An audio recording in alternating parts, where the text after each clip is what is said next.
এই যে দেখেন কিভাবে আরব দেশে তেল উত্তোলন করা হয় মরুভূমি থেকে। এই ঢেকির মতো এই জিনিসটা দেখেন, বাংলাদেশে ঢেকির মতো অথবা টিউবওয়েলের মতো এই জিনিসটা দেখতেছেন। এই যে এটা চলতেছে, মোটরের সাহায্যে এটা চলতেছে আর তেল উঠতেছে এখান থেকে। দেখা যাক কতটুকু দেখা যায় কিনা। এই যে একদম নিঃশব্দে চলতেছে মেশিনটা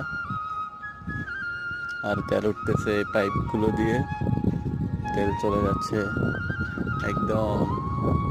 এই যে আরো অনেক আশেপাশে এরকম আরো অনেক, ওই যে দূরে আরো দেখা যাচ্ছে, এই যে আরো দেখা যাচ্ছে এখানে। এই যে দেখেন কিভাবে তেল উত্তোলন করা হয়।